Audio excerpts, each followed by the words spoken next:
remind me of a pen and paper. I don't know how to write poetry. Nobody ever taught me metaphors or inverted syntax or how to assemble the words. Nobody ever handed me a pencil and said, make your own paper.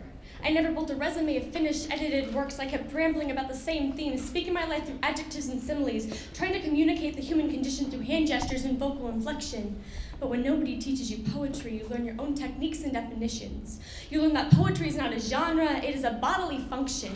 The air exchanged between lungs and ears, the steady beat of a heart, setting the meter for rhythm and mismatched rhymes you can buy at thrift stores. It is deep in my bones, behind marrow and blood cells. A raw madness trapped in a ballpoint pen released by my hand on paper.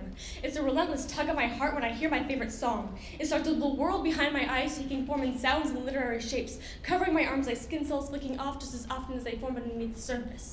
Sensory neurons remind me that when I give away my experience too quickly, it draws blood. Every ounce of me works to be whole again, leaving a sliver of glued skin, glued ideas, amassed memories and emotions of standing up for my sister and soaking in her sadness to dull the agony of being different. The agony of ruthless teenage girls poking fun at her physicality. The agony of being fearlessly artistic in a school that doesn't understand what true beauty is. They don't understand what it's like to be a person whose circular troism stretches like tubular symphonies throughout their body. My mind scribbles across every canvas left blank, spreading words like hot breath in the middle of winter. Self-expression is an involuntary action, much like flinching at lipstick sneers and fists. I flinched at the format, trying to confine me into thin body, narrower mind, a vicious mold of thigh gap and flat stomach, pressing up against me like I'm too much for it to handle. So I think in free verse. Rereading parts of me left forgotten, the parts where I tried changing, tried formatting myself to look like a cover girl. I reread the parts where I realized I don't have to change me to fit me. I'm the writer deciding how to live my life, the sculptor shaping my muffin top and thunder thighs, the singer whispering my personal lullaby. We forget we write our own stories.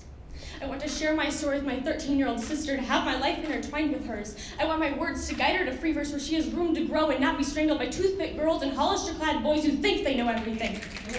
I want her to know the word kavod, a Hebrew term for glory meaning heavy in weight.